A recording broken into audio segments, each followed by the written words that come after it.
ju am solo ñoo ne woon Mahdi yu Isaay doon jaraafam moo di doon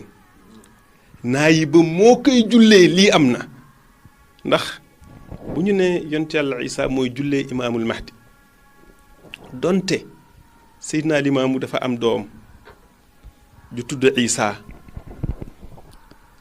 ba mbir ya taree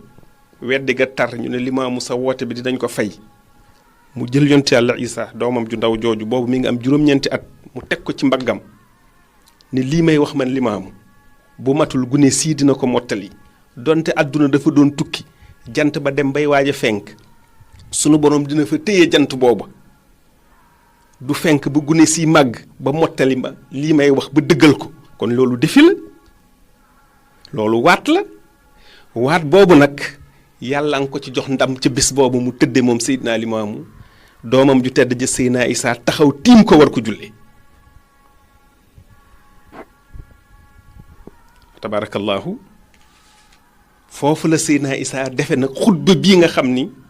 moom la ñu war a dugg tey waxtaane ko fa mu ko jëlee moo sori mu ne kon lii mooy xutba bu njëkk bi nga xam ni Seydina Isaa ruullaahi alayhi salaatu wassalaam def na ko moom ma nga xam ni mooy xalifa bu njëkk ci baayam bu tedd ba Seydina Imaamilaa il Mahdi ba mu koy def mi ngi am fanweeri at ak ñett te boo demee ci Nuurul Absaar ma nga lay wax ne yont yàlla Isaa dina nekk xalifa Muhammad alayhi salaatu wassalaam ñeent fukki at ci kaw suuf boo delloo ci histoire gisoo fenn fu yonent bi démb amoon xalifa bu tudd Isaa nga ñëw fii ci sawu jant Seydina Isaa ruullaahi nekk xalifa bu Seydina Limaamu 1909 ba 1949 Alasaan mooy doon bàyyi Limaamul Mahdi Seydina Limaamu baayam tudd Alasaan Seydina Limaamu demul ba woote ne yàlla ma yónni doogu tudde boppam Limaamul Mahdi ba muy tudde doomam Seydina Isaa ruullaahi mañ ñëwoon muy wuutu Limaamu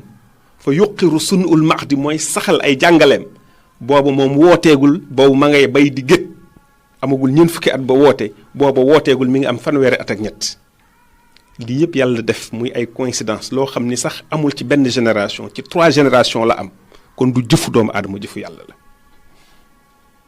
tabaarakallaahu yàlla nag faalun li ma yurit mooy def li ko soob moo tax sanga ba Seydina Limaamu ne ana qudratullaahi taala yàlla kenn mënul jeexal ay programme am man maay dogalub yàlla bu kawe ba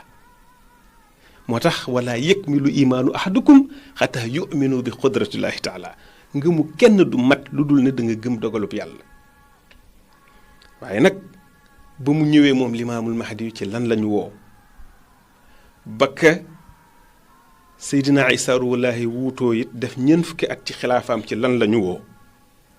kon Seydina Isaa ngi taxaw nag war a joxe programme am bi nga xamante ni fa tabaarakallaahu ci la war a teg xilaafaam